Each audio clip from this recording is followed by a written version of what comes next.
Ganz herzlich zu dieser Veranstaltung, die wir gemeinsam mit AK 49 durchführen. Das heißt, wir stellen die Stühle auf, AK 49 macht den Rest. Ich wollte Ihnen nur sagen, da drüben durch und dann rechts durch den unteren Saal kommen Sie zu den Toiletten, wenn es nötig sein sollte. Die Herrentoilette ist im Erdgeschoss, die Frauentoilette im ersten Stock. Und wir brauchen noch vielleicht eine Minute oder zwei. Nee, wir brauchen keine Minute mehr, weil das WLAN doch nicht gut genug hält. Dann müssen wir schnell noch ein Kabel ziehen.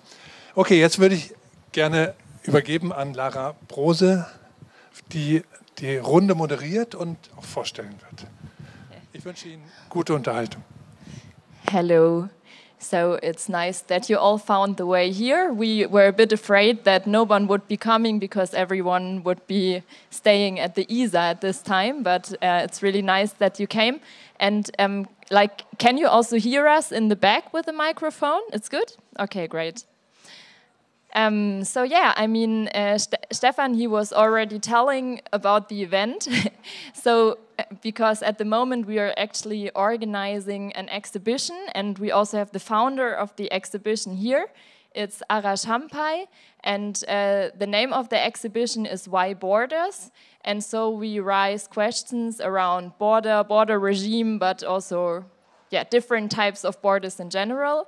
And within the exhibition we have different events, like this panel discussion here, or also an open-air cinema where we will be screening a movie, which is called Shadow Games. And so I think we will just start.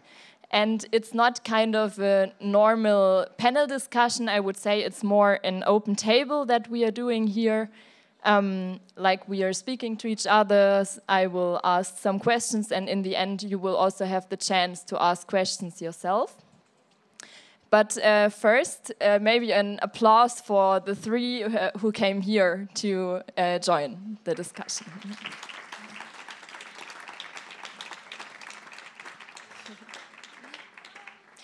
Yeah, and at first I would like to present Falker Heinz to you. Falker Heinz, he is author of the book Open Borders, A Necessary Utopia for All. And that's also how we got to know him, because it's a really great book with very interesting thoughts. And Falker is a political scientist, but he also studied social science and philosophy. And so now he's working at the Department for Cultural Studies at the University of Essen. And when we were speaking beforehand, this round table here, Falker was also telling me that he got interested in the topics around migration and open border because throughout his career, he worked in different places in the world. In the 90s, he worked in India, and everywhere he met people who never had the chance like him to travel throughout their career. And that's like when he first found out that he actually has a big privilege in doing so.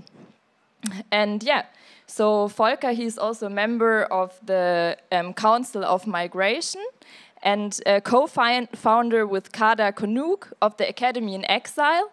And the Academy in Exile is an organization that is founded in order to support persecuted scientists around the world and grant them scholarships and also scientific and financial support in case they cannot carry out their scientific research for political or religious reasons in other countries. And so his focus is political theory and also cultural sociology and migration research. And we asked him beforehand to do a little keynote speech. And that's what we are going to hear now. And we are looking forward to hear what Falker is going to tell us.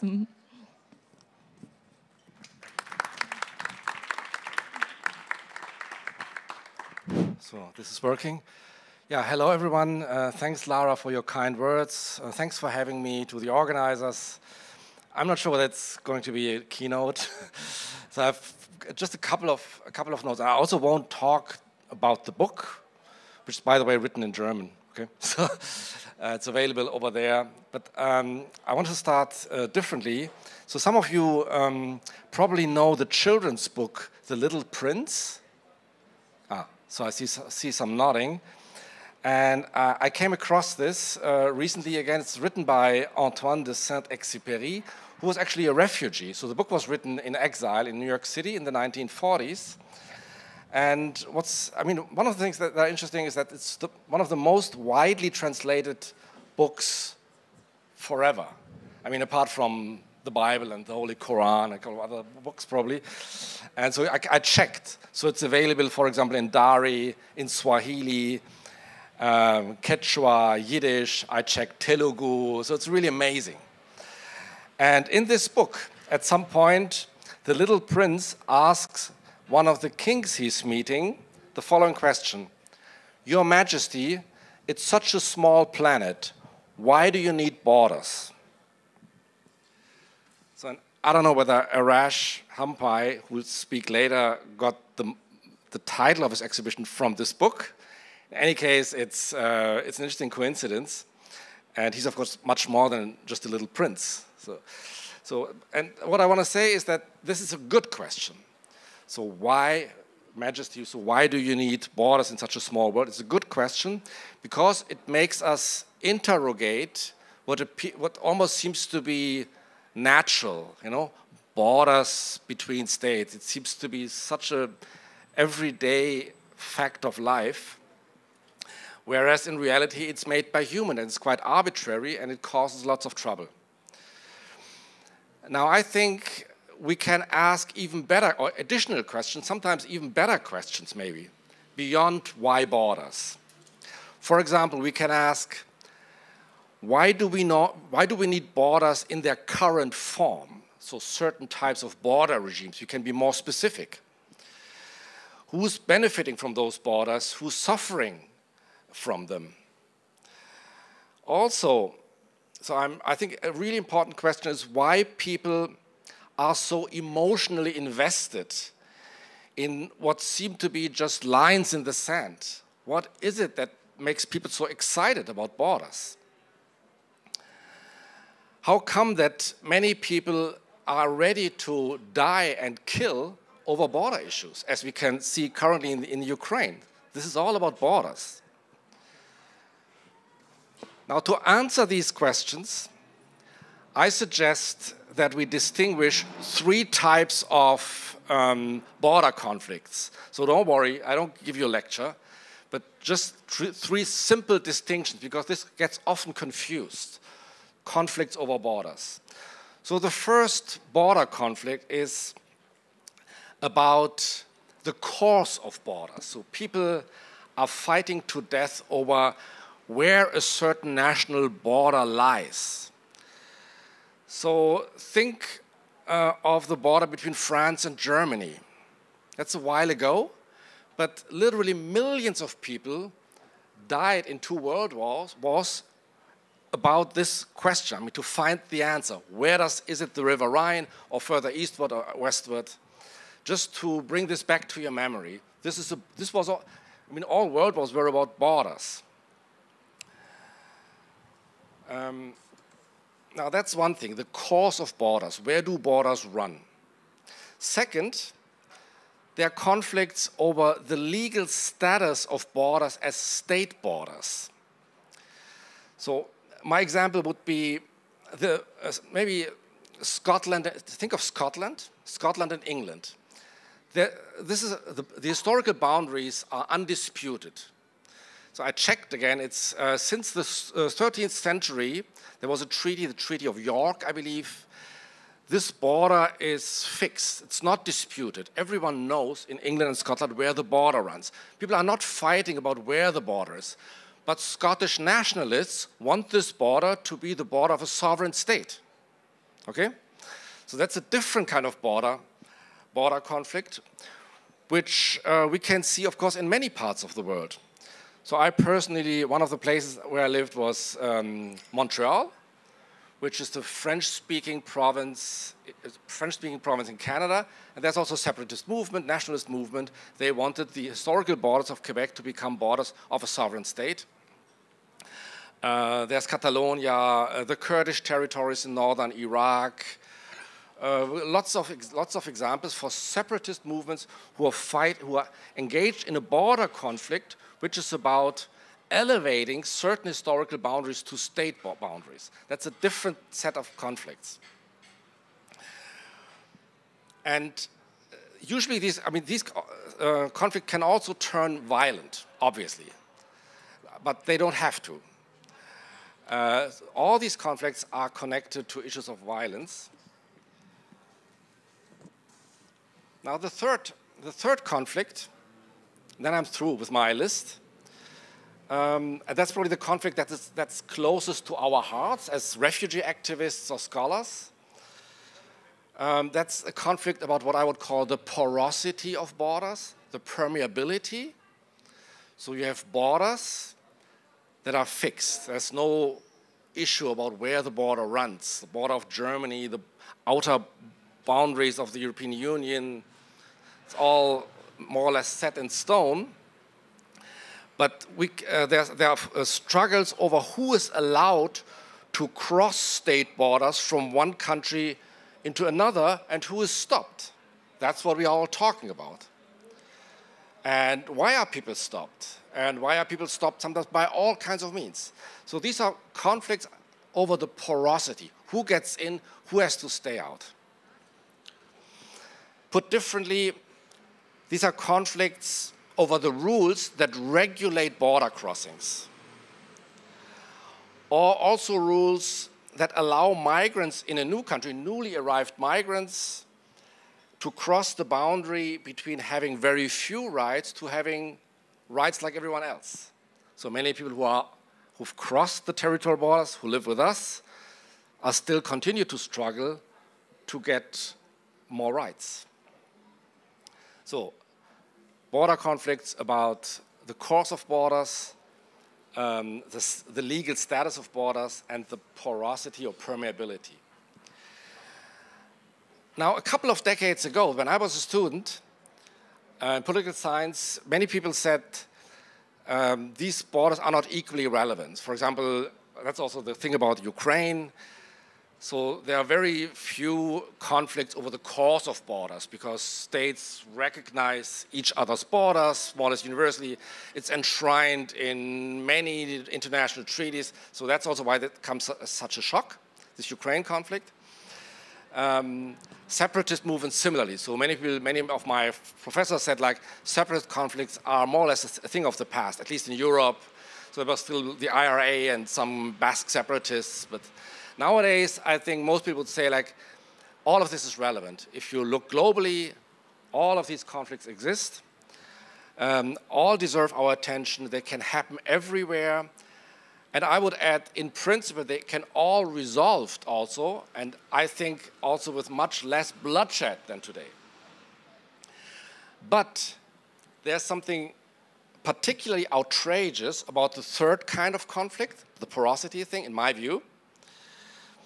Borders designed to keep out refugees or other POMs. I learned this term from Lara, people on the move. So borders that are designed for this particular purpose.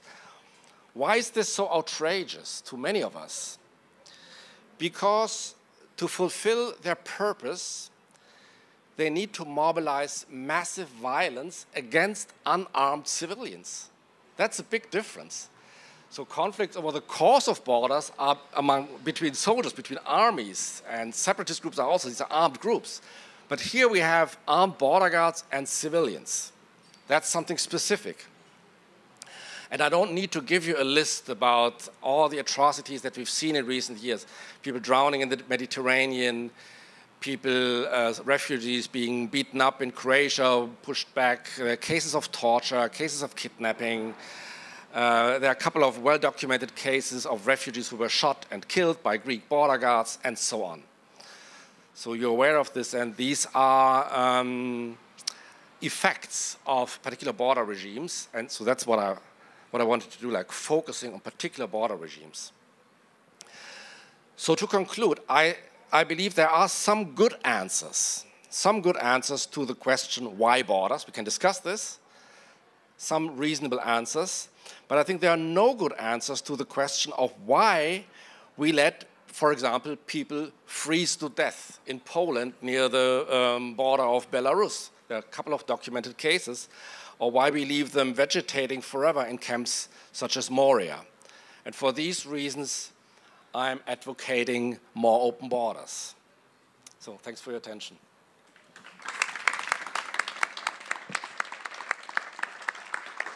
So thank you, Falker, very much for giving us this introduction, because we were speaking also about this beforehand, that often we confuse ourselves when we are speaking about borders, because there's so many different border situations currently, and also discourses and debates around them. And so one thing I would like to ask you first, because you state this in your book a lot, that you say the freedom of movement is a natural right of each human being. And so regarding this thesis, let's say I would have two questions. Like, first, how would you justify that this is a natural right? Like, why is it like this? And the second would be, do you think that states would ever have like the right to take away this natural right, or to limit it in any way? Or is there like no situation where it's even okay to take this right away? Okay, thanks. I mean, on the first one, so I'm developing this a little bit in the book, and I just wanted to point out that there's something like a forgotten tradition, for example, in the Enlightenment, about what does it mean to be a free human being.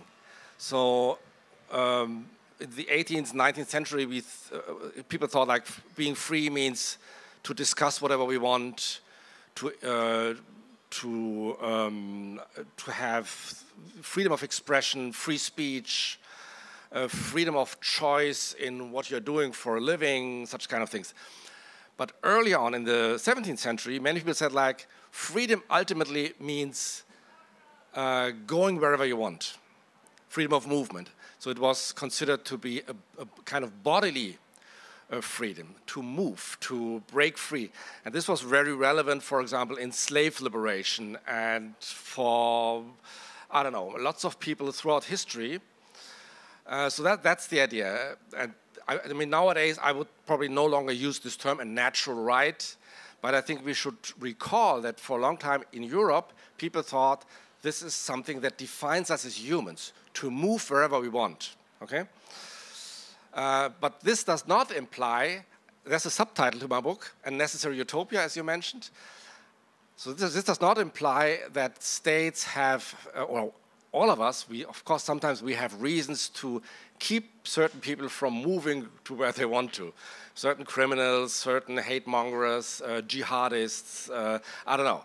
So I'm not denying that there are dangerous people, you know, in principle, but that's not what the border regimes are about. I mean, so that was my argument in the book. So of course there are exceptional circumstances where we, for example, imprison people.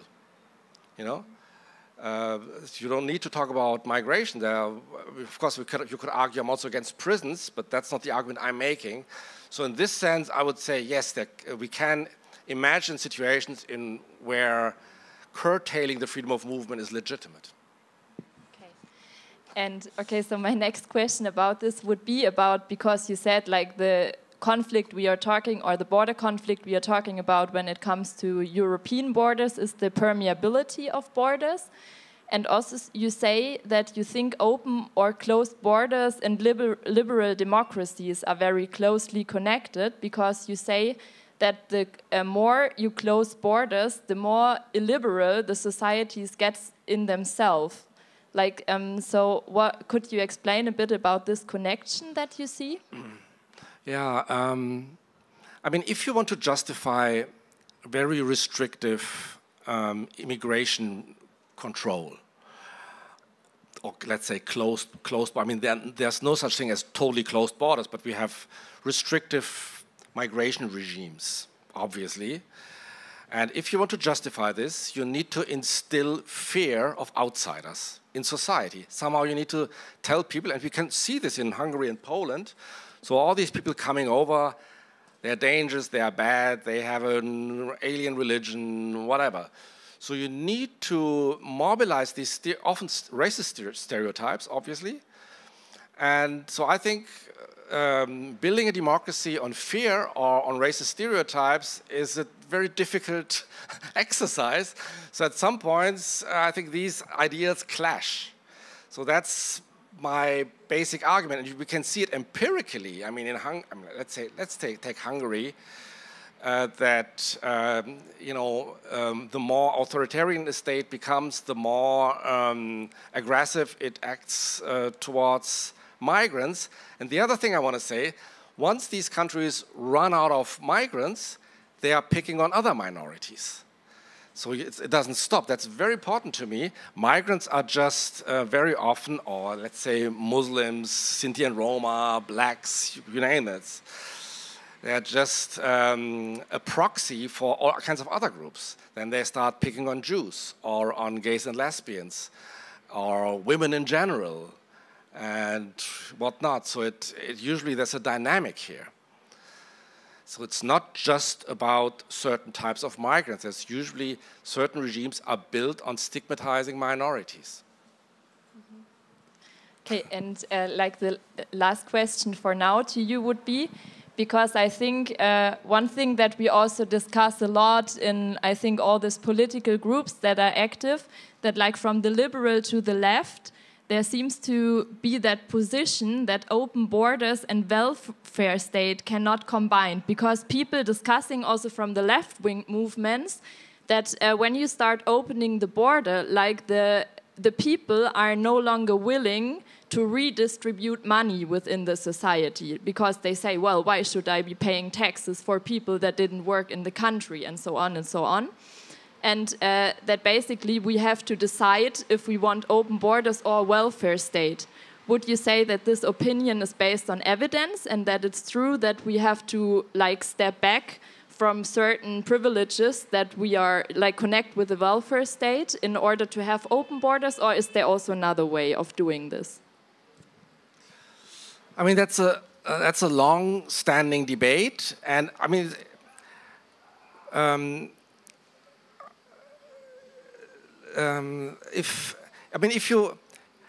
first thing is being generous towards refugees. If you just talk about refugees, is of course costly. I mean, there's no doubt about this. It would be less costly if we allow them to work, which we don't. But my argument is about migration in general, and that's something we know for sure. In particular in countries like Germany, that migration helps to fund the welfare state, obviously. So if you let in people who are working, who pay taxes, that's one source of income for the state. So just this morning I read that our Minister of Economic Affairs, Robert Habeck, just yesterday he was in Jordan, and he visited, maybe some of you have read this, he visited a refugee camp, Al-Azraq or something it's called. And so quite surprising, he said, the conditions there are really horrible, like always. And I suggest that we should open the German job market to many of these young people. And maybe some of you guys, as he said, would like to take up an apprenticeship in Germany. I found this like a really spectacular statement. And I think they were quite inclined, some of them. So that was my way to circumvent the whole debate. Germany and many other countries, we are lacking all kinds of people in so many jobs, and why not opening Moria and other places and just ask, making offers. So that will be my, maybe for some provocative answer. There are so many people out there who would like to take up certain jobs. Thanks. Okay, thank you, Volker, for now. Okay, great. So the next person I want to introduce to you is Parvana Amiri. Please, a big applause for Parvana. And before I'm going to present or say some words about Parvana, she will be reading out a poem, because as a writer, I think that defines her best, her words also.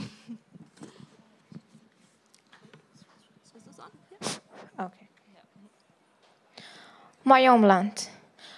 By one of the rising suns in an ancient city, A girl was born to the mother of a family where everyone was demanding of yet another boy. Having a girl was shameful, though mother was holy. In that city, patriarchy was ruler and leader, where education was every girl's everyday struggle. She was called Butterfly in the land of her sister, who was their second virgin mother. She was born while the country was at war, while East and West were building their walls with wires on top. To enter foreign land was called innovation. Today, that she stands in front of all, through her words, the migratory girl that has passed the rough sea, valleys, and mountains will illustrate the sketch of her loud homeland. The land of injured lilies with newborn babies from young bellies, land of smiling faces, volcanic movements, and fighter women, where school is a dream for shelterless children, while many are displaced as the world watches on screens. My homeland has natural power, but in the hand of superpowers. Afghanistan has been injured with soldiers on the front line of war that has buried 1,000 innocent young souls. We are much more than what you call as Afghan. Sorry if my words may harm you, if they can't sketch many of colorful mountains, neither rivers nor lilies. It is called Heart of Asia, but never been Asian. Always displaced, distressed, depressed, in trouble and disease. Afghanistan is the land of brave women without men. It is the land of courageous men without army. It's the land of courageous army without US forces, where each single Afghan takes up guns to defend themselves. I am here with my pen.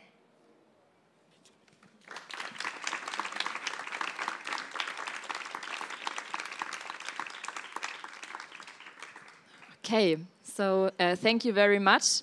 So now you've already heard maybe what Parwana is doing. She is a writer of letters, writer of poetry, writer of essays.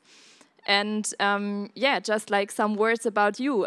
Parwana, she was born in Herat in Afghanistan, and she fled in 2019 because of political issues or problems that her father had in Afghanistan due to the political situation there.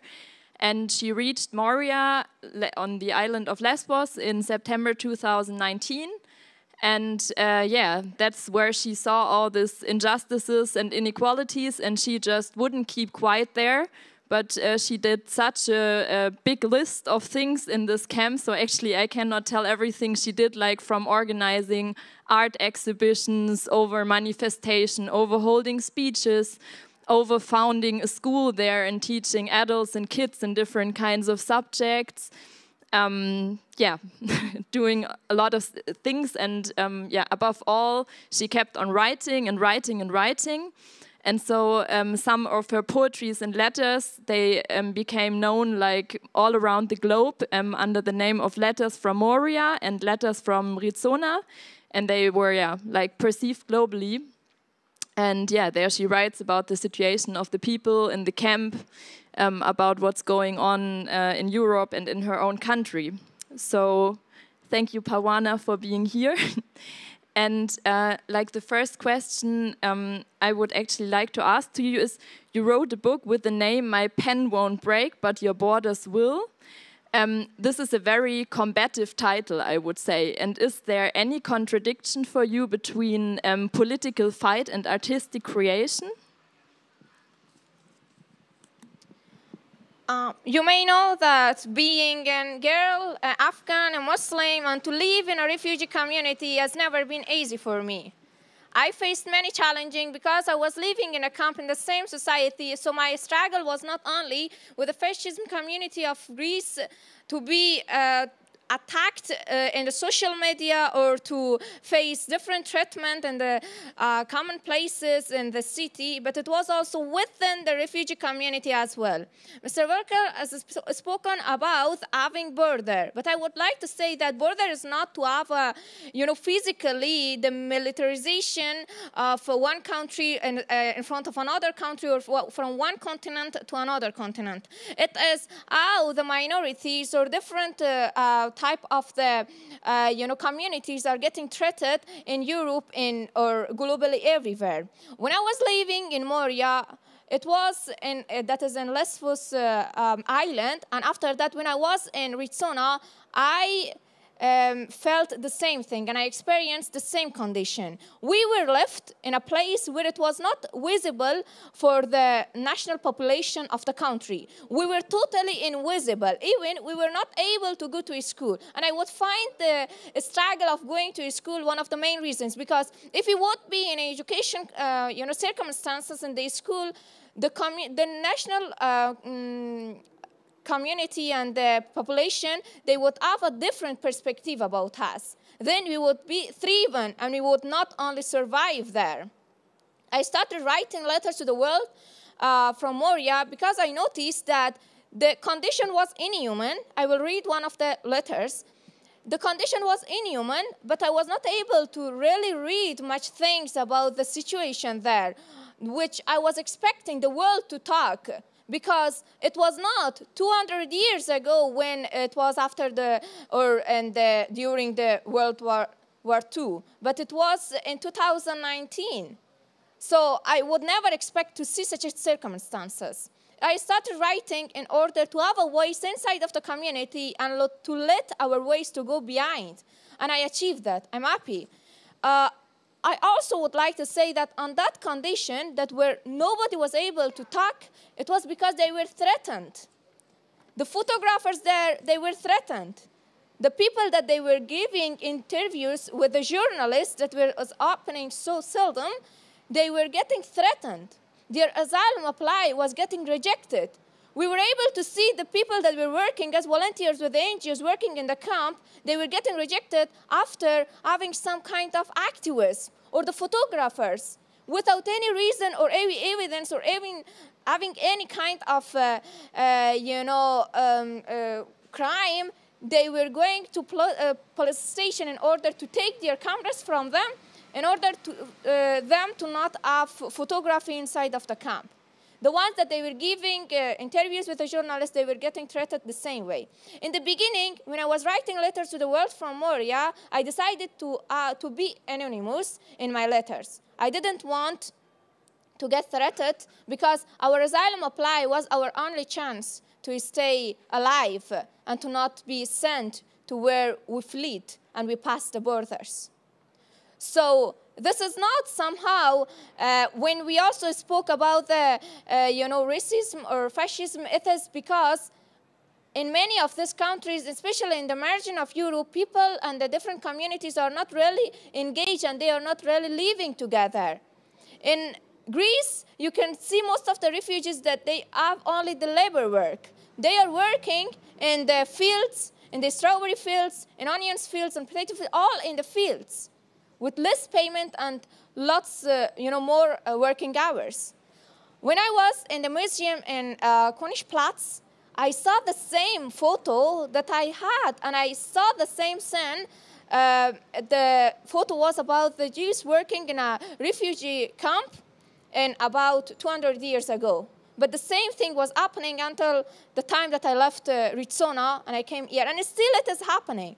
I know that most of young people, and you can read in one of the letters that I wrote from Rizona, the young refugees, their labor work was getting used in these fields to work only to have payments because they need to survive. But why we should need to survive in Europe? We want to be thriven.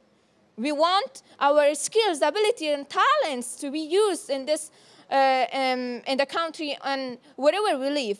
Because we believe that wherever we go after our home is our next home. The people we live around, they are our next neighbors.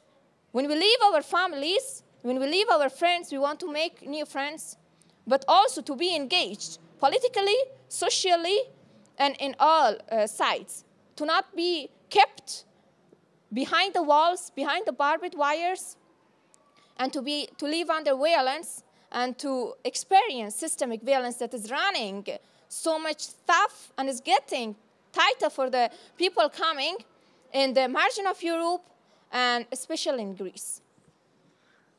Okay, thanks for the first reply.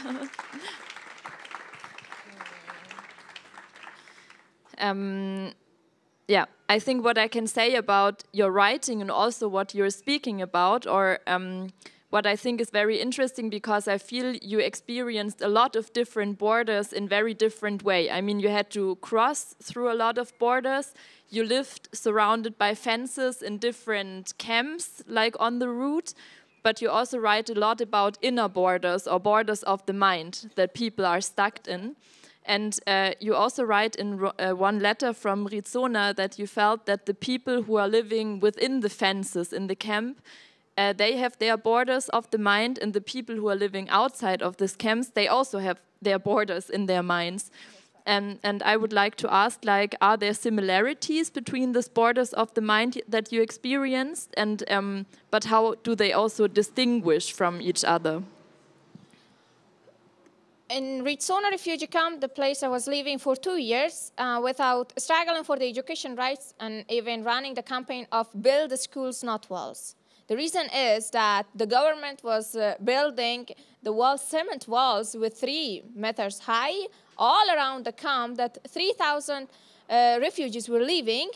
And instead, when we were asking for the education right to go to public school, they were denying, saying that we don't have money to expend for the transportation expenses of the children. And there are still 200 children left out of 650 children that they were in school age to go to school.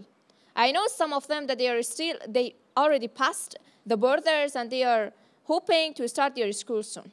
It is one side, but the other side is I was very disappointed because the people that they were passing the street that is in front of the camp, they were looking to the camp in a different eye. And it is, of course, it is normal to be seen like this when there is not acknowledgement and knowledge about the existence of people and who are they, where they are living, why they should live in a camp that's surrounded by high walls that they have also that are, barbed wires around. Why it should be like this. And the first picture that may come to this in that moment is a picture of a prison, because you can find a prison in the same structure. And if you analyze the structure of the camp, you will find out that there are so many similarities of the structure of a prison.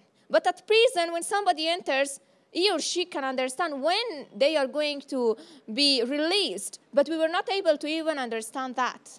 We were just living and hoping every day, struggling and trying to raise our voice and trying to defend our existence in that community. So it was not even that way. We had borders in the because different people were set up or settled inside of the camp in different areas. So we were Afghan community, Syrian community, Somalian community, Congolese community, and they are all, separated from each other. And this also made some kind of tensions from the refugees inside themselves, because we were not living with Europeans. We were not living with Greek society. And all we would find is having borders and differences and not even having, being together, to live together. So what made inside to make that tension is the same as it was out of the camps, the tension of, local nationality with the refugee community. Okay, thanks for this. But you also, like, not only in your poetry, but I feel that you're also a person because you're fighting a lot and that you're still carrying inside a lot of hope. And so I would like to know if you can remember like a situation throughout the journey or in the camp where you feel like that any kind of border is maybe tumbling down, or which are the situations where you feel that, borders are coming down and that maybe something will change. And does this give you energy or, yeah? I think in any condition that I have found that the system is trying to make us more invisible, I was trying to become more visible. I was trying to be, because it was a provocation for me against the system and with the authorities living in that condition, and to try to mobilize refugees and the local community and to raise awareness in that society more. Because it was just, I can call it as a struggle. I can say that it is a revolution, in fact, because all of those actions were instead, you know, against of what the government wanted us, and they were pushing us to stay silent, to accept repression, to accept the humiliation and the systemic violence. But we were aware of our rights, though the system were not letting us to be more aware, and even they were not letting us or sharing this information that what is our right in the medical you know, circumstances or about education. Nothing at all. We were just left behind in that condition, and that was the, you know, the conclusion of our life for them.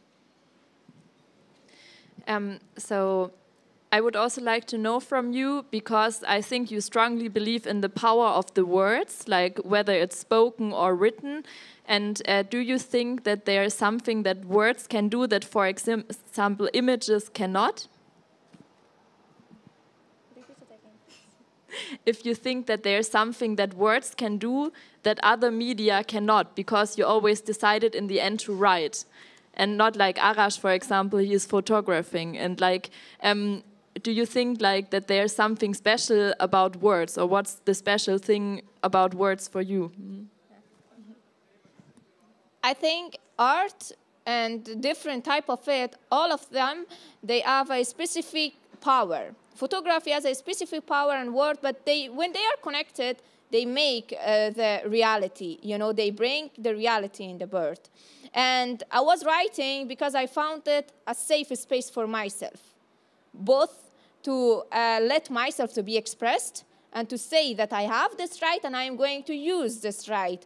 I know that in Europe you have the right to express yourself freely. If a specific government is taking this right from you, then all the rest of the Europe should stand for that community that they are under repression. I was under repression and I knew that, so I wanted to express myself with the words and to share it with others, even if it was not under my name, but it was written as Migratory Girl. And I know the same thing my friends that they are photographers are doing with their art, or Arash is doing the same. And they are expressing their activism in different ways. Even some young girls are doing with painting, with colors. But that colors are, even if their world is colorless, but they have many hopes and dreams in their mind that they are full of colors and they want to express it that way. With the poetry, if it is rhythm and the words rhythmic, it is beyond that, because I always express it because there is a very deep feeling inside me that even I cannot write it with the text, with the paragraphs, and it comes with poem. So this is all different types of art that refugees in different ways and circles they use it.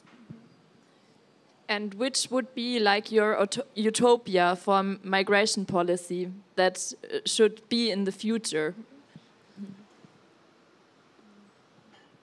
We will answer it all together later, maybe. Okay. Okay, all right. Then so far from Pavana, thank you so much. You will be back. Sure.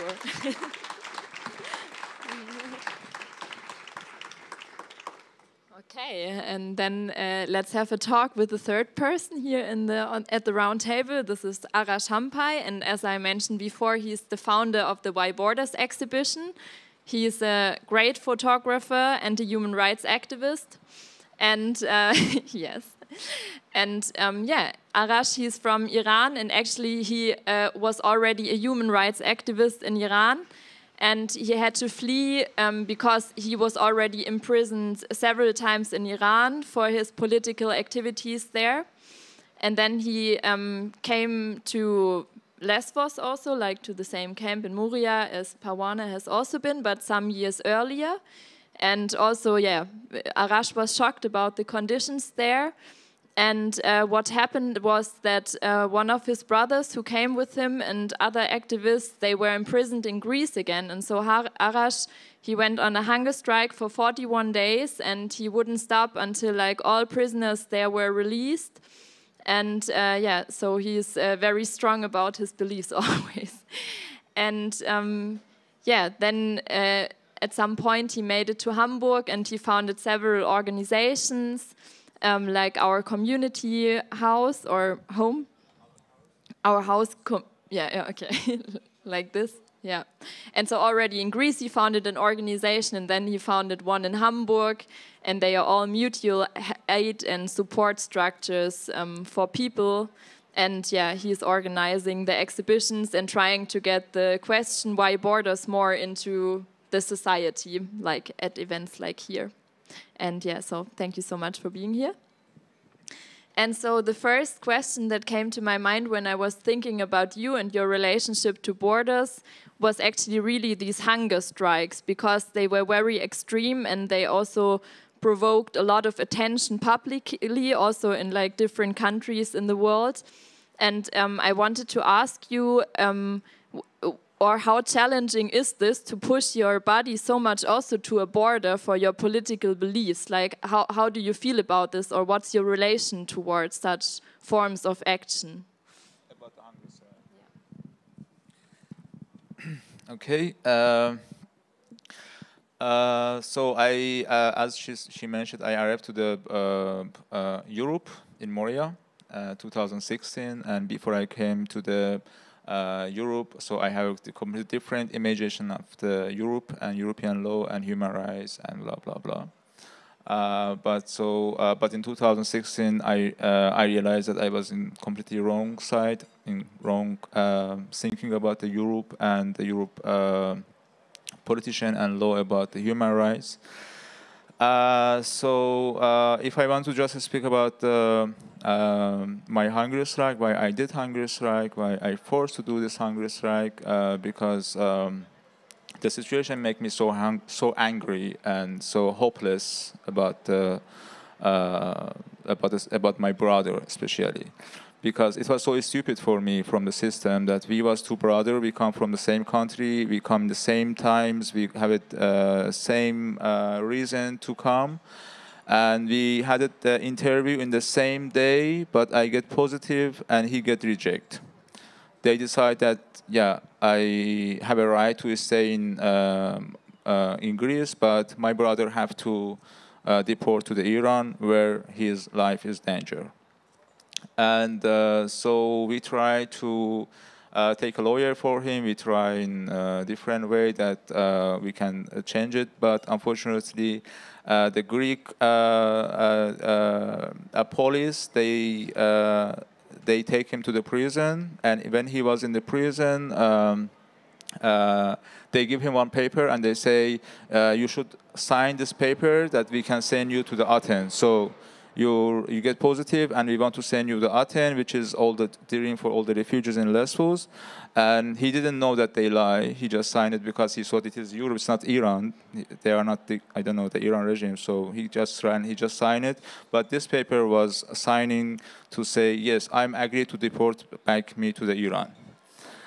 And so even they don't tell anything to his lawyer, because he had a lawyer. And we had it just lucky. Some of the people, when they see that they want to deport back to the port, they saw him, and then they just called me, yeah, your brother is in the port, and they want to deport him. In 20, 30 minutes, he will back. And also, he's not alone. There's another refugee from Pakistan and Bangladesh. They want to deport all of them to the Turkey. And then I call his lawyer, and then the lawyer say, no, it can't be happening. I'm his lawyer. They should tell it to me before they do anything. They cannot do this. It's completely illegal. So, and then we find that they did it. So I just call it the Human Rights Watch guys, because I had some contact with some organization, and then they called the police, and then we did a fight. The guys, they say to me, you have to give us sometimes, I don't know, do something that just give us sometimes that we just call, and then I just find out I just have to fight with police. I go in front of the car and I just fight with police. I say some bad words that they have a reaction to me, and I just take some time. So finally, they don't deport my brother, but they deport other people, unfortunately. They don't have the chance. And so after that, they don't release my brother. They take him again to the prison because they was angry why they can't do this with my brother. And then when he was in prison, he told me that there is some also refugee from Iraq and Syria. They want to deport them back to Turkey and to Iraq. And so we want to start hunger strike tomorrow in the prison that they can release us because all of our life is in danger, and this is the last way that we can have a voice. But unfortunately, when they do the hunger strike in the prison, no one see them and no one hear them and no one understand that they are in hunger strike, so they will just die for nothing. So that's why I decided that maybe I should do with them hunger strike, but in the middle of the city, in the center of the city, and I decided to have a solidarity with them because it was our last chance. We try a lot, and but no one wants to hear us. So that's why we play with our life, and we start hunger strike. And so in Mytilene, I go to the middle of the city, and I sit there with my banner, and I write why I'm in hunger strike. And so I started my hunger strike, but for a few days, for the first few days, no one cared. They just come and go. But after 10 days, I become some attention, some journalists, some activists, some people, they come and they ask, what the fuck you are doing here for 10 days? You just sleep here and don't eat anything. What is the reason? And then I talk them about what's going on, and then we become a lot of voice and solidarity, international solidarity. And finally, after 25 days of my hunger strike, the police call me and they say, we release your brother today, so please just finish your hunger strike and go back. And so they did it. They released my brother after 25 days, and my brother, he come to me, and Amir stopped his hunger strike. But I continue and I say it was not just for my brother, it is for all of the guys who is from Iraq, from Kurdish Iraq, from Syria. You have to release all of them because we start together and we will finish together. And so it takes 41 days until it's finished, and they release them. And so I stopped my hunger strike, but unfortunately, it was not true that they want to stop their deportation. They just did it. After 2 weeks, I hear that they deport them to the Iraq, to the Kurdistan. So this was the reason why I did hunger strike. Of course, there was a lot I can say to you about the story of the hunger strike, but I think there is no time. So yeah, this was about hunger strike.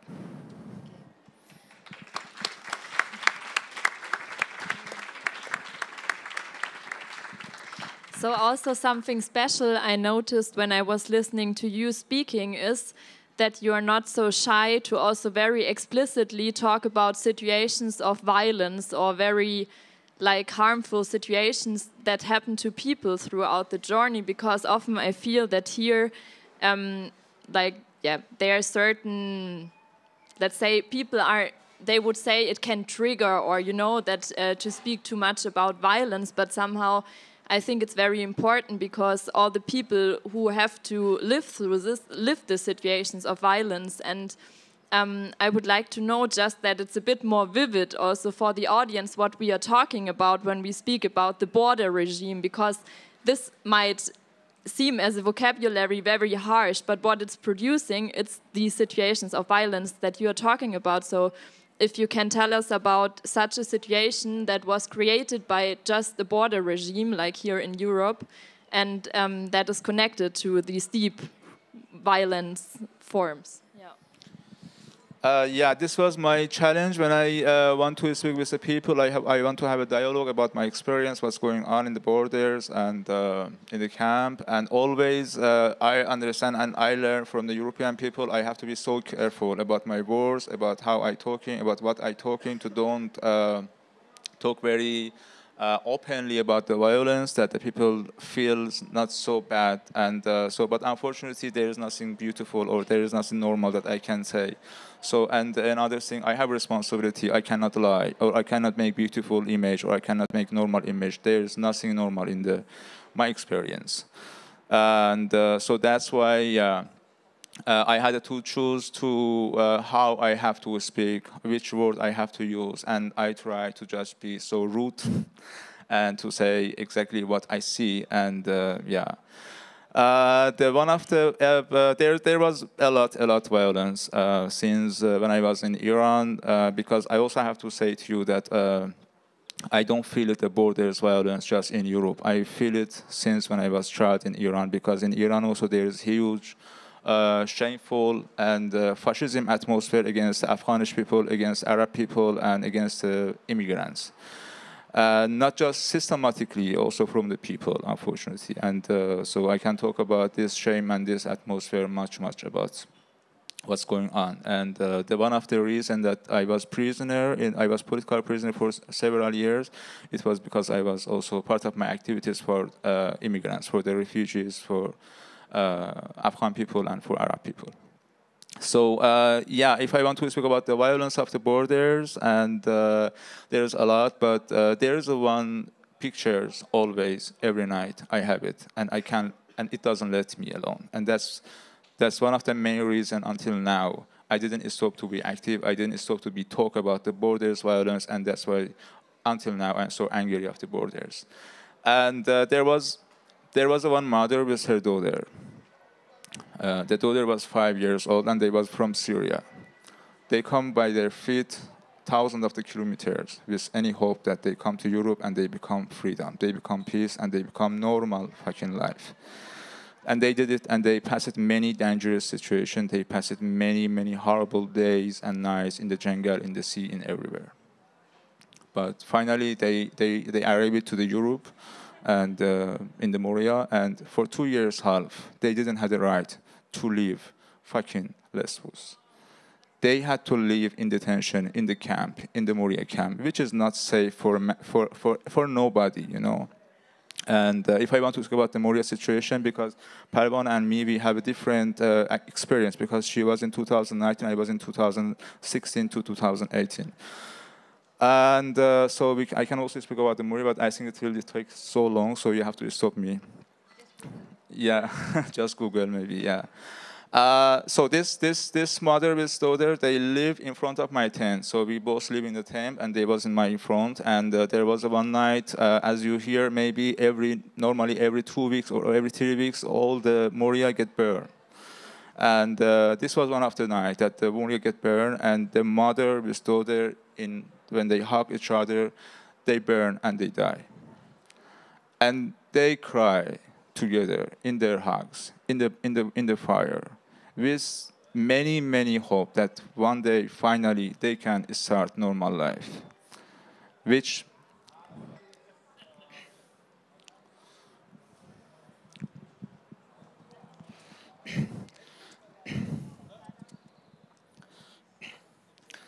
was the reason that they come. Yeah, this is, I can't speak like this. Okay. Thank you, Arash, for sharing this. But yeah, I mean, yeah. I would like to say that in this panel discussion, in all these speeches that we have about our condition, we don't want to impress you, but we just want to express the realities. We want to motivate you and give you this strength to support us. Because most of people may ask that why should we act? Why should we break the cycle of our peace and our life that we have? But I would like to say that you do it for the next generations. You remembered what was happening in the age of slavery or in the Jewish camps? If the people wouldn't act, it would be continued until now. So what is the basic structures of the rights that we believe for ourselves? The same should be the same respect for others. No movement should be abolished, especially the movements that are for freedom, for peace, the anti-war movements. And this is the reason that we all have this responsibility. And we should not carry this responsibility. We should share this responsibility with more people. Sorry. Yeah, this was this image, one of the thousands of the images that I experienced in my life in Iran, in Turkey, and in Greece. And so that's why I'm always motivated and I'm always angry about the borders violence, about immigrant situation, and always this picture that I shared with you. And I'm sorry if I hurt you, but I just want to say to you about situation. This was one of the reasons why always this question comes to my mind, that why borders? Why this woman with her daughter have to die?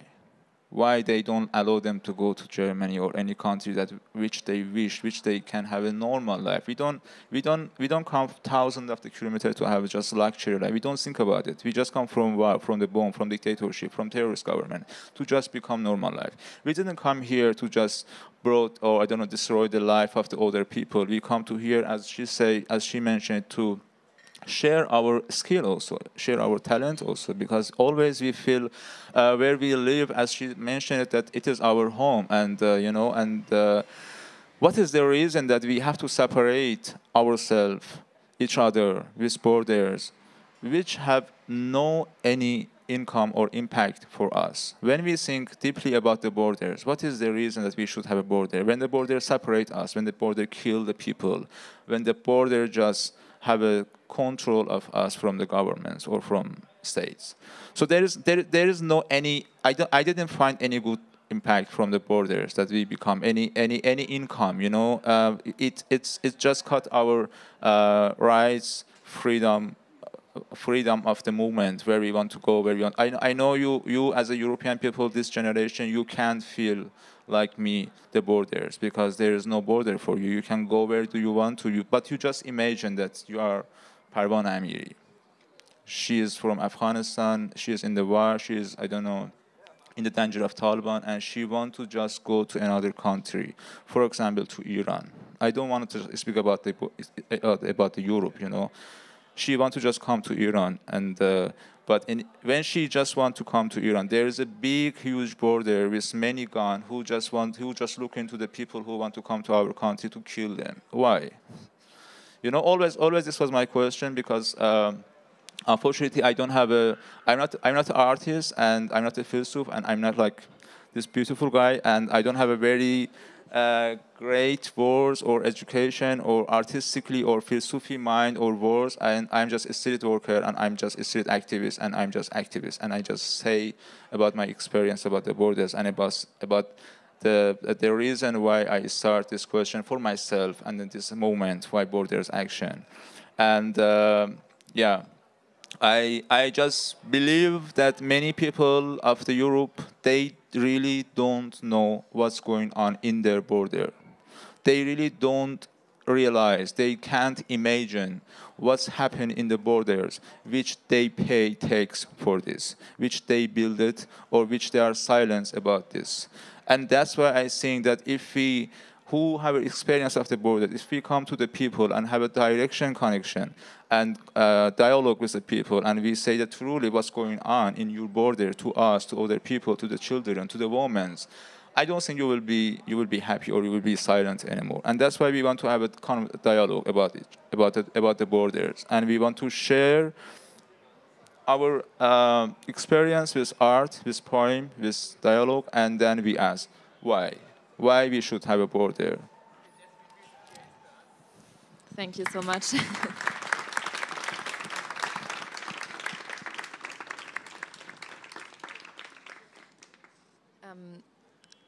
So I think actually now I would like to open a bit the discussion, and I know often it's a bit hard if you wait for people to ask questions.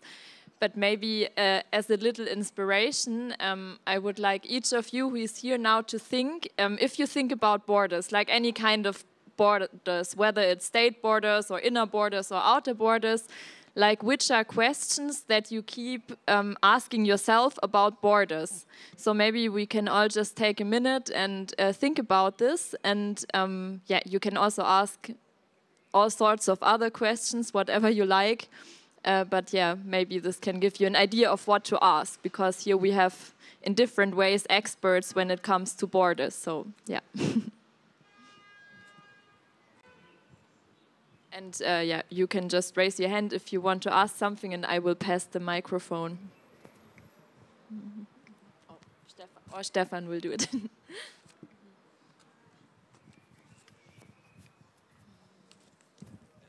Yes, maybe to start the round of questions, we're all allowed to ask something. I would ask Volker, what you think is the outlook of borders, let's say 50 to 70 years from now? Is it going to be more restrictive, or is it going to be a kind of a liberal movement? And I'm talking globally, I'm not talking about the European Union, for example, now. What do you think? I have no idea, I'm sorry.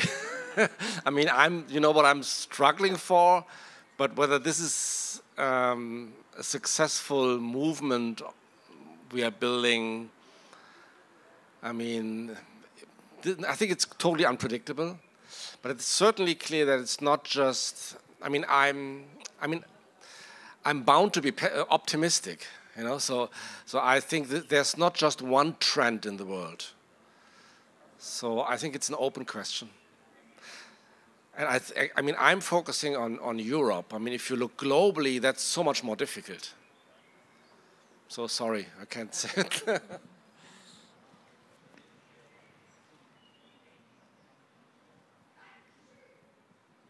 Maybe others have an answer to the same question.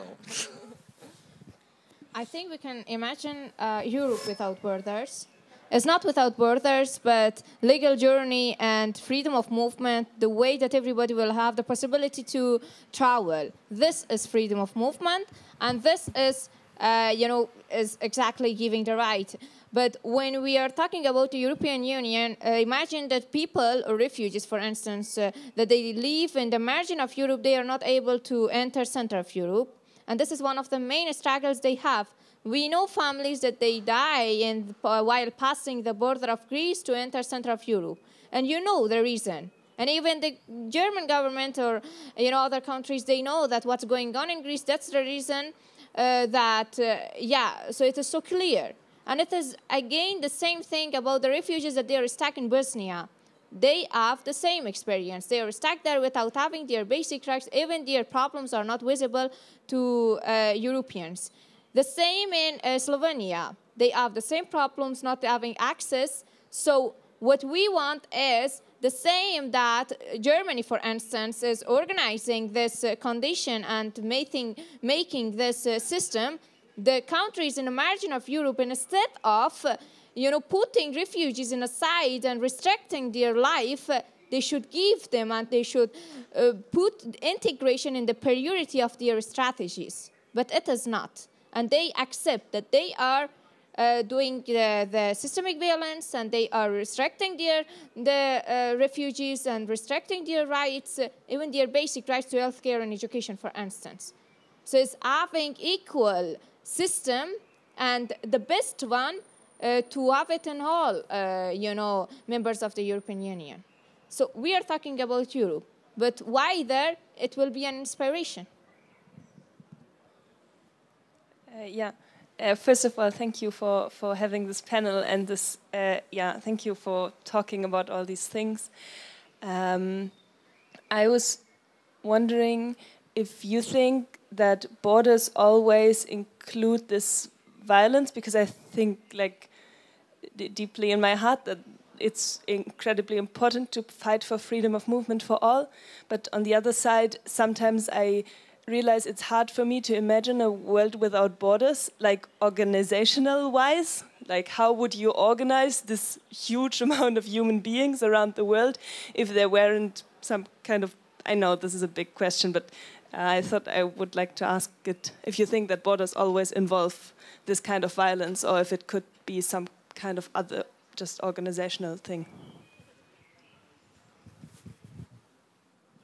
So that one for me.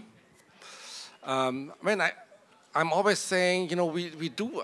I'm speaking of a utopia, but in a way it's also a reality. Think of the Schengen area. So there are still territorial borders between Germany and Austria, but you can go across the Alps and do not even realize that there's a border. So this is a reality, and then there are treaties of association. I mean, some people don't know this, but Ukraine, also before the war, they could travel without visa, Ukrainians, based on a treaty. So this is a reality, and of course you could think of expanding the Schengen area through various treaties, and many people are working in this direction. And maybe we make progress by baby steps, but open borders exist. And we are, as you mentioned, if you have the right passport, you are experiencing this, just the opposite. So no violence at all. So maybe I can say one thing about this, or it's also written in your books, or like it's written everywhere, but it's also a fact, like what we also like from the political groups who are traveling like for the last 10 years to the borders, that it's illusionary that the borders are really closed. I mean, like everyone I know from the last 10 years who was at a border anywhere on the route finally made it to the country where they wanted to go to, but just what they had to do like was unbearably, like really, like people, they get hurt, they die.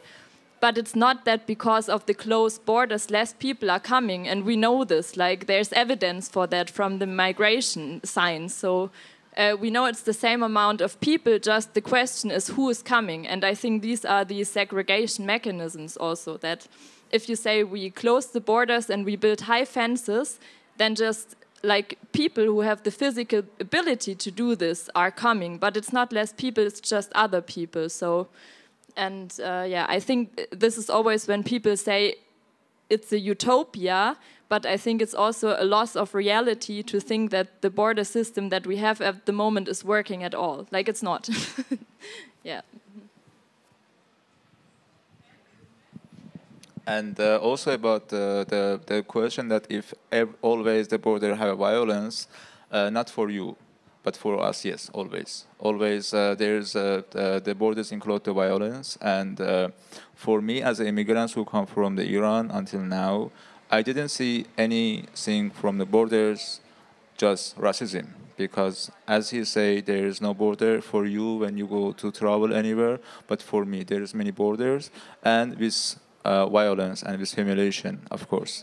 So yeah, the answer is independent who you are, which passport you have, where you born, and which color you have. Independent many things. And if you are European, if you are white, if you have a German passport, and so there is no border and there is no violence for you. But for us, for Afghan people, for Middle East people, yeah, everywhere is a border and everywhere is a violence.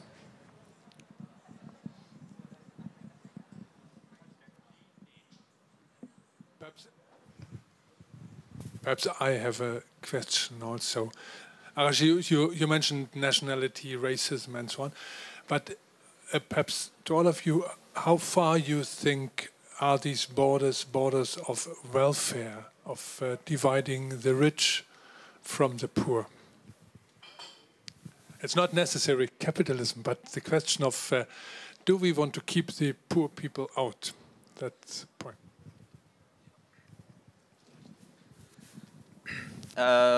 You know, just to say example, yeah, in general, maybe it's about the poor or rich people, but in general, in my way, I saw so many rich people. They was rich, but they was just political, and they had to come illegally or to another country, but they become at least the same violence from the borders. So. Even if you are rich, I think the borders don't realize you when you come from the Middle East. They just realize you as a different color and different nation and different religion, so that's why they stop you. This is my experience, you know. And of course, there's rich people I know from Iran. They don't have to come this way, which I come. They can pay, I don't know, 50,000 euros to any people, and they come very nice, very luxury by flight to anywhere. So yeah, but I think the nature of the borders don't understand anyone who is rich or not, but just about the nationality and who you are, where you come, and why you come. This is the important for the borders. What I feel about the borders. I would also say that border and war also does the same thing. Border treats everyone the same and also is the same as war. It brings displacement, leaving some behind and letting some to go further. And border is doing the same thing. In the way of passing all who had any kind of background, they will be treated the same way. So you can analyze it and you can compare how does it work. Yeah, Stefan, that's an open debate. I mean, I tend to think that it's to a large extent racial. I just read that now they are negotiating with the European Union with Moldavia. Now, Ukraine is also an example. I mean, some parts of Ukraine are really incredibly poor. The average income is below Belarus. It's really low. So if you compare this with, let's say, Morocco, it's quite similar. But still, these people are treated very differently. So you could make an argument. Then they say like, well, they're Europeans. So they don't say like they're white, which they are not, by the way. Ukraine is a very diverse society, as we know. So that will be my answer. So it's probably a combination of the rich-poor divide that is being consolidated through borders, but this racial dimension, I think, is also pretty obvious.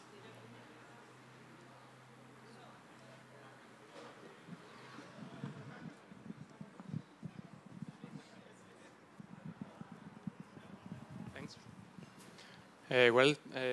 First, thank you for this presentation. I understood very well that you have, of course, to face quite violent natural borders. But I come from Greece, and as you said, we don't have to face such borders.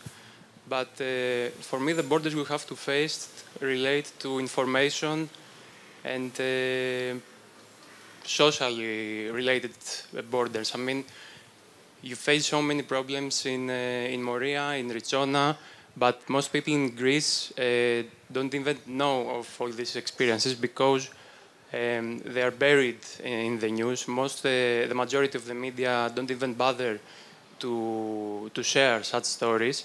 And as you stated, photojournalists or activists are constantly eliminated from the government. And or in terms of salaries, or there are some cases that they also get imprisoned.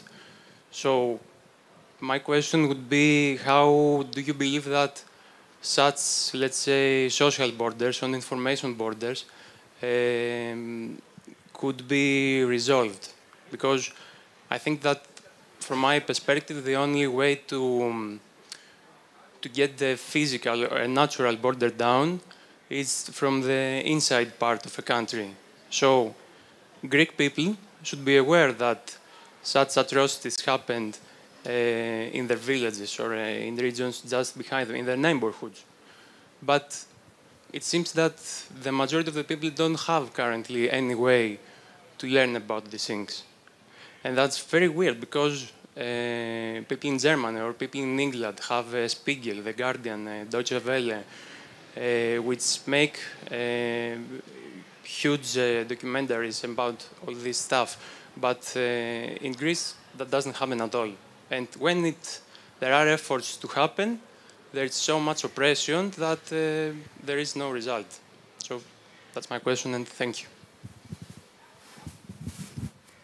I mean, I think that's something we can end with almost, because that's something we all share. So we all work on breaking down the walls of ignorance, with different means, so that people know about what's happening at the borders, as you mentioned, and you too. So that's in different ways. That's what we all do. And so ignorance is one issue, and another term I would introduce is, of course, willful ignorance. So some people could know, but they don't want to know. That's also nothing new. It happened always in history. So just turning the other way, that's more complicated to tackle. But I think that's that's a very important point. People need to know what's happening at the borders in their name and in the name of Europe or other countries. And yeah, unfortunately, what you're talking about is it is everywhere. It's like in Iran, and just as an example, for example, unfortunately, in last 40 years or 30 years, since we have a terrorist regime in Iran, always with all the propaganda they try to show us that the Arabs and Afghans are our enemy. They are bad people. They are dangerous. They are rapers. They are dirty or whatever. And just was as an example, you know, when you go to Iran and to buy any newspaper, you will see in all the newspaper there is a minimum one news about raping one Afghan of Iran woman. And for example, if just one time happened in the year, you will see every day, all the year, that there is this kind of news. So it is just an example that always they show and they try to show and they try to tell us that, yeah, this two nation is so bad and you have to be careful. And unfortunately, some people or many people, they believe it and they think or they think they are so they are upper than this two nation, or this two nation is less nation, or they are dangerous or whatever. And so that's why, unfortunately, there is no big revolution in Iran against this fascism atmosphere, against fascism immigrant situation in Iran, you know, because you can't imagine what is the situation for the Afghan people. You know, just one example, you know, we had the NGO in Iran and we want to take one 8-year-old girl to the hospital because she want to die. And the hospital don't accept her because she don't have any ID card. She don't have any ID card because in the law in Iran, even the children, when they born in Iran, they will not become never ever passport. So forever they are nobody in Iran. So this is the also same in Iran, and but. In Greece also, you know, it is not just I speak about the violence. I have to speak about the very beautiful solidarity atmosphere in Greece. In Lesbos, in Athens, there's huge people, journalists, activists who had solidarity with us and who help us and who fight for our rights. So there was not big ignoring. I didn't feel that there is a big ignoring. I saw big revolution in Exarchia, in Athens, in Lesbos, and manywhere. But unfortunately, the media is show us as I don't know, some hungry people who come from I don't know somewhere else. I don't know, we are dangerous, we are dirty, or whatever. Or that's yeah, that. And with propaganda that they giving the feel to the people that they don't need to care about us. So yeah, you know, and but I will say that yeah, unfortunately the government and the media, they was win to make this border between me and you in Greece, but not for all of them in Greece, because as I say, we had also very beautiful experience, solidarity experience in Greece from the people. But if you want to speak about the general, yeah, there was a big border between us, unfortunately. Yeah. Shortly, I want to add that most of the media, especially in the restricted governments and the governments that they are putting the minorities under repression, they will show you what they want you to see. So you will see what they want. It is not what you need to know.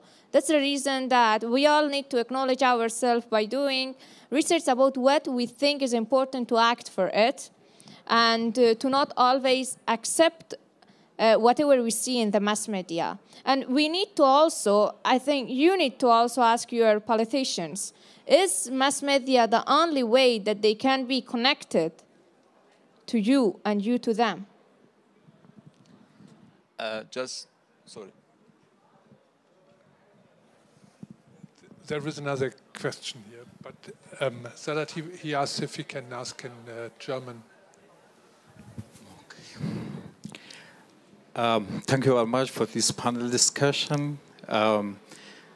I would ask in German. Laura, maybe you can translate it in English, because my English is not good enough. Ihr habt so über die Grenze von der Türkei bis hier gesprochen, die nicht so lange zustande gekommen ist, zwischen Iran und Afghanistan, auch Pakistan, ist seit fast 50 Jahren, seit die Sowjetunion in Afghanistan einmarschiert hat, die Grenze auch zu ist, und da sind auch Tausenden, Hunderttausenden Leute, die kommen illegal, weil die kommen müssen, dann werden die abgeschoben. Was denkt ihr, was war der Unterschied? Arash, du warst nicht vielleicht in der Grenze dort, und Pavana, du warst schon, vielleicht hast du selbst erlebt. Wie kann man da die Situation verbessern, weil da über Medien hört man überhaupt nicht. Seit 15 Jahren hat man keine Möglichkeit, da als Reporter hingehen, oder auch die Leute, die selbst die Grenze überqueren mussten, haben keine Handy, gar keine Möglichkeit. Aber die Situation ist sehr, sehr schlimm. Ich muss selbst 3-mal überqueren, weil ich abgeschoben worden bin. Und die Grenze von Iran bis hier bin ich auch gekommen, aber der Unterschied ist sehr groß. Was denkt ihr, wie kann man da was verbessern? Danke. Sprichst du über die Grenze von Afghanistan zu Iran, oder? Ja, okay. So he was saying that now we focus more or less on the borders, on the route in Europe, but that he is also interested in the border situation between Afghanistan and Iran and in this region, and that he says it's even harder to pass there, and that lots of cruel things are happening, but it's not even possible for journalists to enter and to report about all this. And that he himself had to cross this border 3 times because he was deported. And what you think, what could be done about this border? Or in Iran? Yeah, Iran, Afghanistan. Or maybe also Pakistan. And okay. Unfortunately, there is no way in Iran that we can change the situation until we change the regime in Iran, because until we have this terrorist regime, so nothing will be changed, not for you, even not for us as Iranian people. Because until we have this regime, there will be forever this hate speech against the Arab people and against the Afghan people, and always they will kill you when you want to cross the border to come to the Iran. So there is no way, and so in front of you there is no democrat state, there is no democrat government, there is a terrorist government who don't know anything about humanity, who don't know about the law, who don't know anything, who don't want to hear you at all. They will use you, they will use Afghan people in the war in Syria, in the war in the Yemen, in the war everywhere. Because I don't know if you know or not, the regime in Iran, they have a hand in many wars in the Middle East, in the Yemen, in the Palestine, in the Syria, in Iraq, everywhere. And most of the soldiers who fight for Iran regime, it is Afghan people. They use Afghan people, Afghan immigrants in the war, but they don't give them any right, never. So unfortunately, I have any hope. Nothing can change in Iran for immigrants until we have this terrorist regime. So that's why we have to have a solidarity to just change the regime in Iran if you want to change something. Soll ich das übersetzen oder ist gut? Okay. Yeah, I think also one point about Iran is that the international media need to speak about the current condition in Iran. And this raising awareness should be louder. I know that there is so much censoring about in the media from the government, though you may think that it's not possible, because if the media in Europe want to talk about Iran, it should be possible. No, there are many censoring that they are doing. That's the reason that people need to acknowledge themselves about what's happening in Iran as well. And also, what point I want to add is that, of course, about the current condition in Afghanistan, but always raising awareness and also understanding and being updated about the situation, and also, taking action action is not only the time that something terrible or the crisis or the abolition or innovation happens. It's also to continue it after that. Because if we don't have the continuation of an action, it will be shut up. It will be, it will be silent. The same as what was happening in Afghanistan. For a month or 2 months, all globally, everybody, all the media were talking about Afghanistan. Currently, that it has been for 297 days that the girls in Afghanistan are not able to go to school. Not many people are talking about it. And all the highlight is going in the other side, because this is media. Media always put attention on what is the trend. But the situation or the, condition of people, it should not be a drama. It is not a film to say that when it is the good time or to talk about it. No, there should be a demand from people to media to always continuously talk about the situation. So, Arash, you wanted to say something? And just for example, just because I try to be active somehow for the Afghan people or Arab people or whatever, I was several times in the prison, as she mentioned it. Even I, as an Iranian, not just as an Afghan refugee, I, as an Iranian, I don't have the right to speak about it. And when I try to speak about it, so they take me to prison. The last time, 3 years, I was in prison. 1 year, I was in isolation room, and they take all my. I don't have any teeth now. They take all my teeth when they want to touch me. So this is the answer for you that when you want to ask, stop the violence of the borders. So this is. What I mean that there is no democrat government is in front of you. There is a terrorist, big terrorist government who don't know anything, who just have to change. That's all. And I want to mention one thing for you, that the border from the media that make the border between people and it is just example. One time I write in my Twitter, one small tweet, that we will remove all the fascists from the Athens because I feel Athens is my city, so I have a responsibility about city. And I write something, and the one of the politicians from the new government in Greece, he come and he mentioned it. He write to me that we will kick back you where you come from, monkey. And so he called me monkey, and if you search my name, you will find this also link. There is many big voice, and but what the media say that he speak against the Greek people, and he speak about the Greek against the Greek nation, and that's why our politics say this to him. But my tweet was so clear, so you can't say that I speak about the Greek people. I speak about against the fascism, not Greek people. So. And they make big hate space against me, and I become every day 10, 20 message that they want to kill me, or they tell me that monkey, come back to your country, there is no place for you, and many bad message because the media make it this lie against me. And this is just one example how they show me or show us as immigrants from another country to the people, and with lying, with propaganda, and And that's why there's a border between people. So now I would like to come to the last question. So maybe, okay.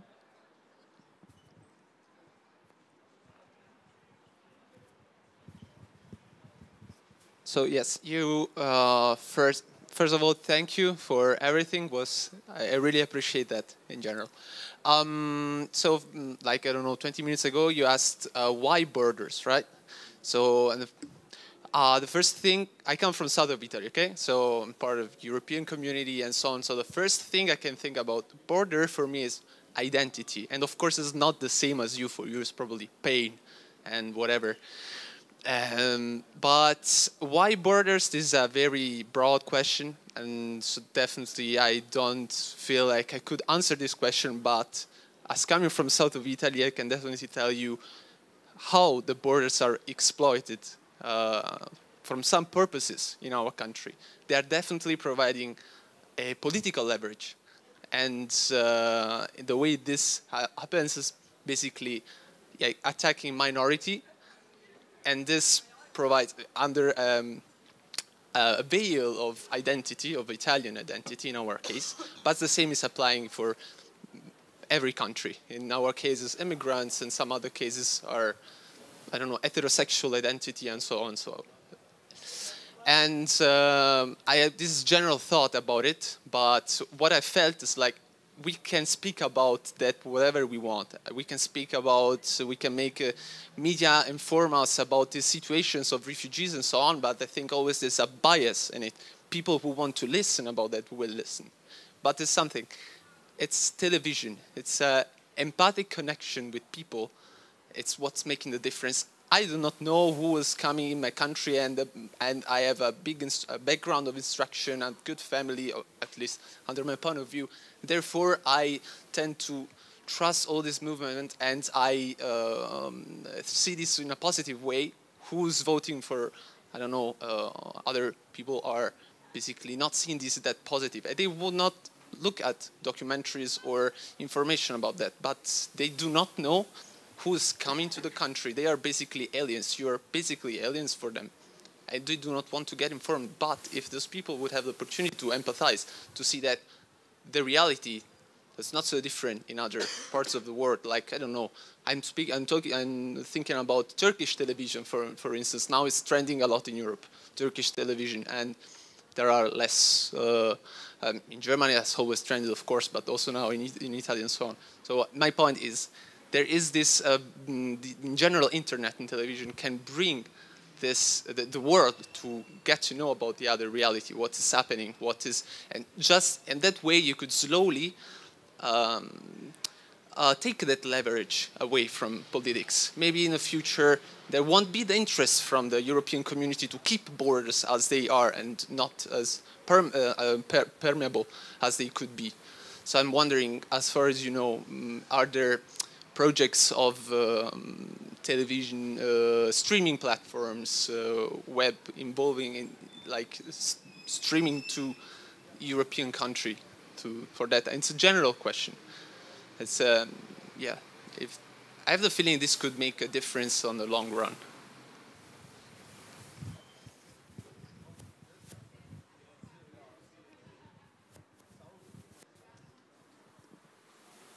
So your concrete question is if the people know any video platforms that are streaming.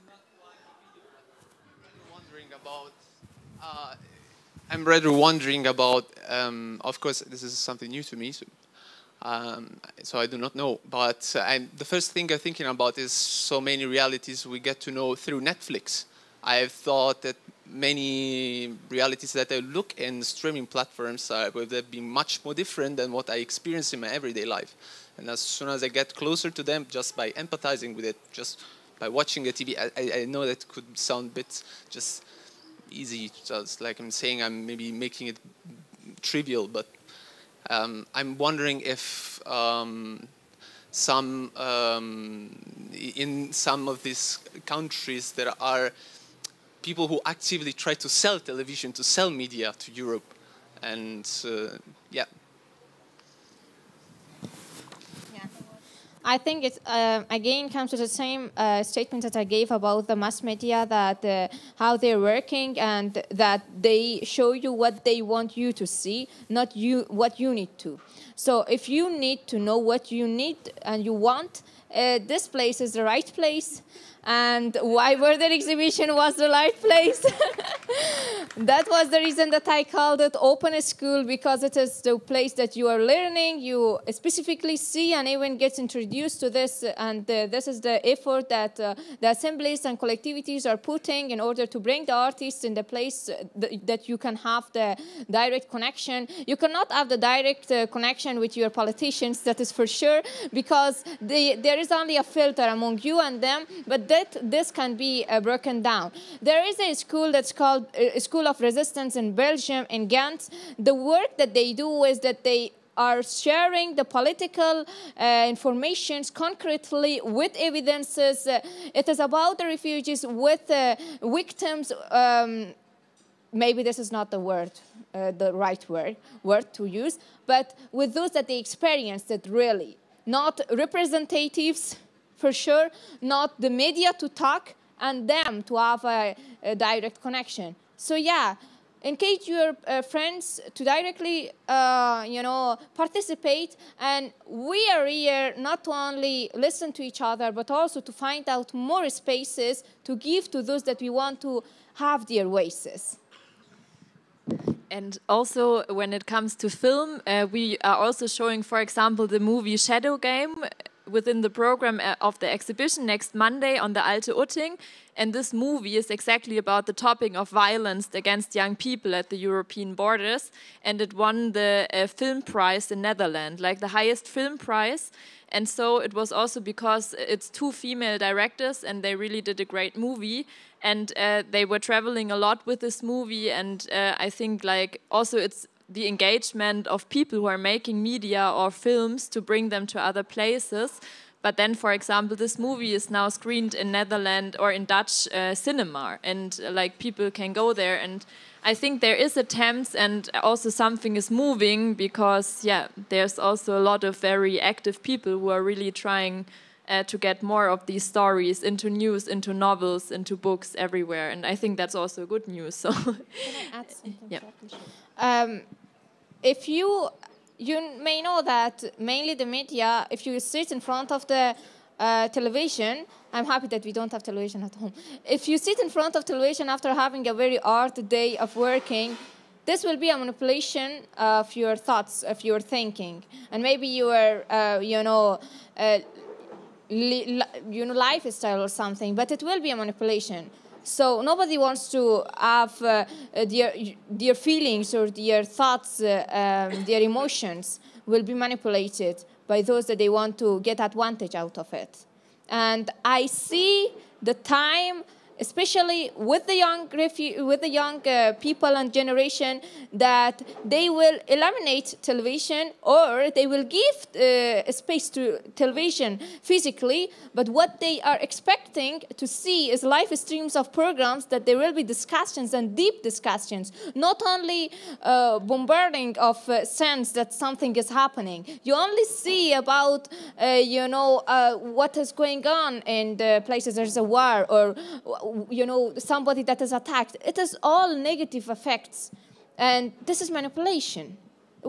This is the reason that, we have social media. But we also need to know what we are following and how concrete that information can be. So it's always about self-acknowledgement. And I am really clear about the day that will be more open discussions instead of, mass media and big companies that they are getting advantage out of the feelings and the emotions of people. So now, just one last thing. Now I would actually like to give one statement to conclude to each of you. And I think Pavana decided that she would like to read out another poem. So we will set this at the very end.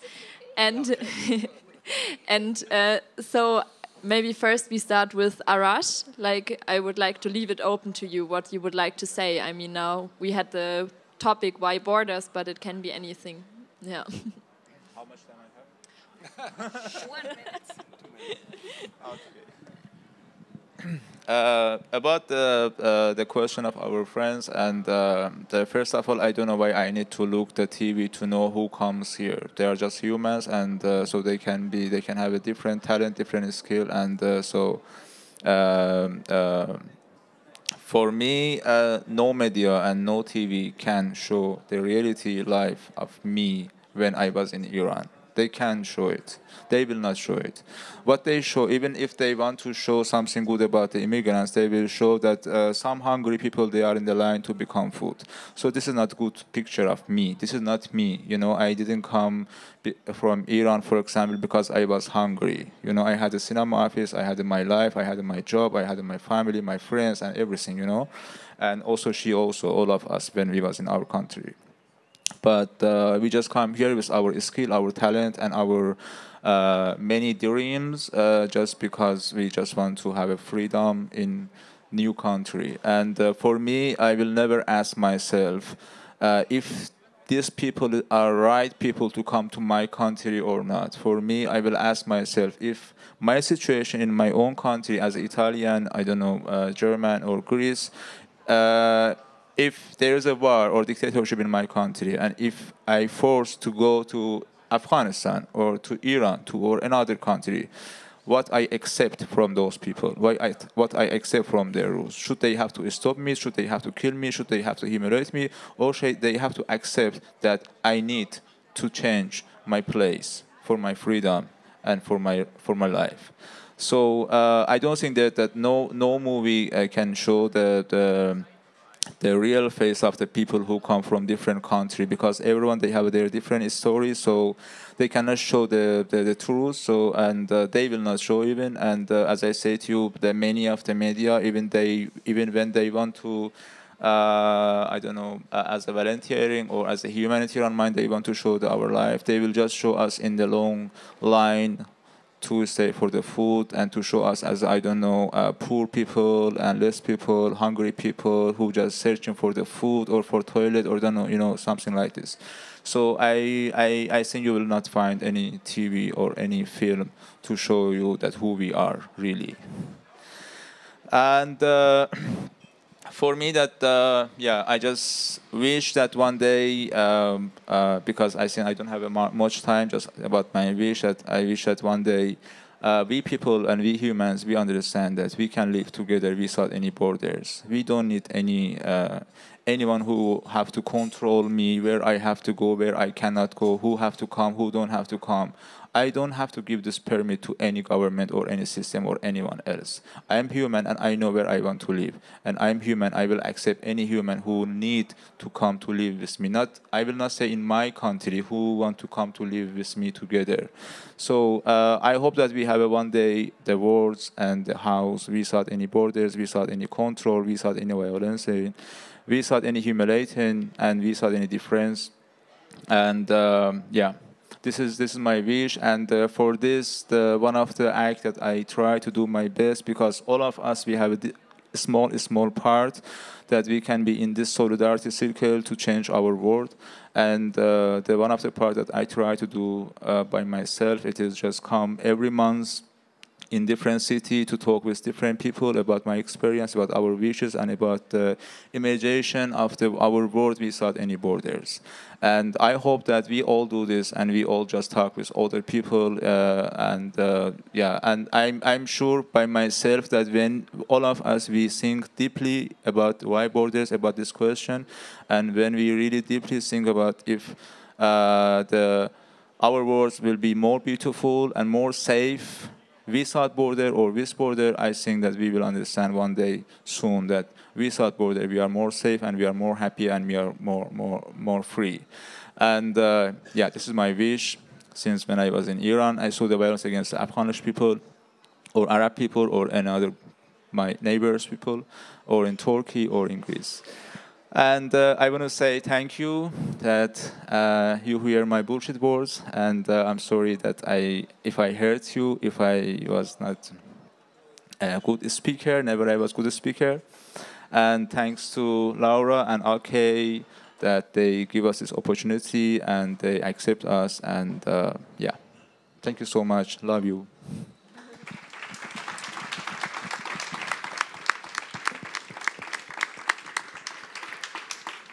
Yeah, I'm also grateful to all of you. I love you all. It was a wonderful discussion. And we started with border conflict, territorial borders, and then we moved on and we talked a lot about borders between humans. I mean, that's what was your point.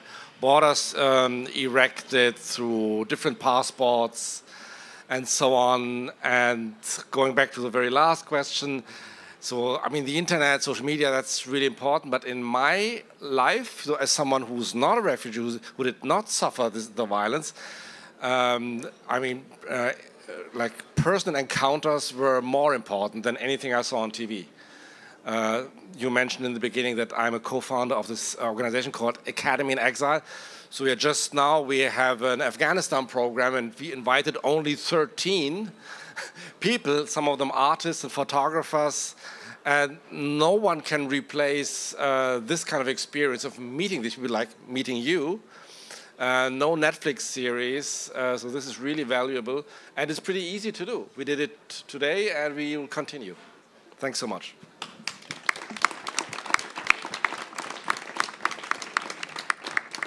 And just because I really want to have Parwana the last word, so when she stopped reading, then you're still, of course, all invited to stay, and we still have some drinks in the back, and you can just leave for a little donation and then get your drink or go to the cafe and have a chat or talk to the three of them afterwards.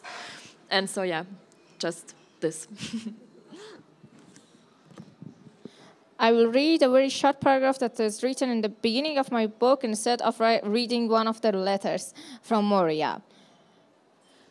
Wir rausen auf Motorrädern, überfüllten Pick-ups und Lastwagen durch steinige Wüsten. Wir passieren endlose Weiten, bewältigen Berge und Flüsse. Wir bezwingen Zwine und durchqueren die Meere. Wir begegnen Polizisten, Soldaten, Menschenschmugglern und Dieben. Wir sind Kinder, Jugendliche, wir sind unsere Familie, unterwegs mit unseren Großmuttern und Großvätern oder kranken Verwandten.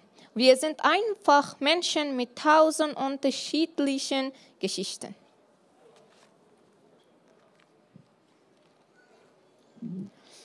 How easy you and we. How easy you left us behind, how hard we continue the way. How easy you faded our lives, how hard we stayed displayed. How easy you suffocated our voices, how hard we broke the silence. How easy you called us danger, how hard we proved our peace. How easy you counted our deaths, how hard we lost our loved ones. How easy you called us terrorists, how hard we live with terror. How easy you left us in darknesses, how hard we found lights for our way. How easy you thought us most greedy, how hard we proved being simply refugees. How easy you had entrapped us, how hard we lived your hells and prisons. How easy you left us in the past, how hard we struggle with the present. How easy you slept in sweet dreams, how hard we live in nightmares. How easy you threaten to divide us, how hard we prove being united. How easy you burned our dreams, how hard we drove new dreams. How easy you left us in prison, how hard we must break the chains. Thank you.